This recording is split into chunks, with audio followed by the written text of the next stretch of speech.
Nicole Smith. And Steve Kime from Blood and Iron Martial Arts. Now, anyone who spends a significant portion of time training martial arts will eventually experience the inevitable injuries that go along with it. Some of the most common injuries you'll find in HEMA revolve around hand injuries or leg injuries, either from taking a bad step or wearing suboptimal protective gear. It will happen at some point in your career.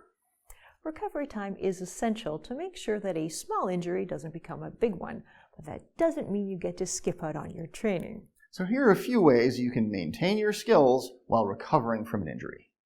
Something not many people know about me is in 2012, I completely ruptured my right Achilles tendon. It took about 18 months before I was up and running, but I spent a good 3 or 4 months doing seated drills.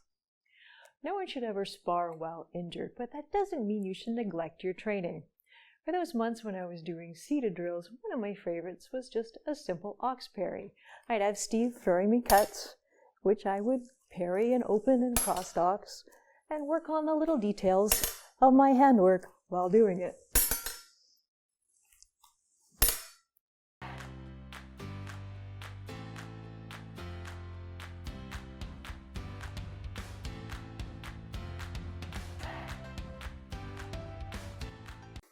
The second type of injury commonly found in HEMA is hand injuries. As previously stated, typically the result of wearing suboptimal protective equipment. Now, if I've injured my right hand, in this case my dominant hand, I have fortunately been blessed with a second hand on my left side. Now, you're going to notice that training with your left hand or your non-dominant hand, your output is going to be reduced. So it's best to keep the level of complexity of your drills as low as possible. I recommend a very simple transition from a defensive position to a striking position.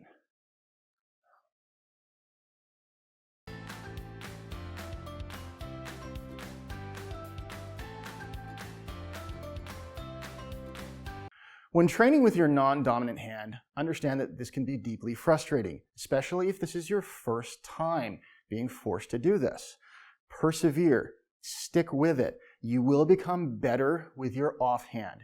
And eventually, during sparring, you may be able to just switch between the two on the fly. Wouldn't that be something cool?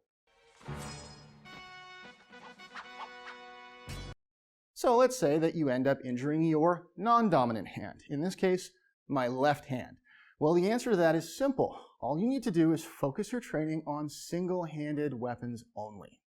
All right, now, if by some unfortunate occurrence you happen to injure both of your hands, well, you can always work on your footwork drills. You can practice your advancing retreating steps, your passing steps, or your gathering steps. If you'd like a link to one of our footwork videos, see below. With any martial art, there's always a risk of injury. But with proper planning, you can maintain your skills or even improve skills you didn't have as you recover and make your way back to full health. We hope you enjoyed today's video. If you did, please like and subscribe. And as always, a big thank you to our Patreon supporters. Without you, this wouldn't be possible. If you enjoy the content that we produce and want to join one of our live online classes, please click the link below. And remember, if you don't put in the training, you won't get the result.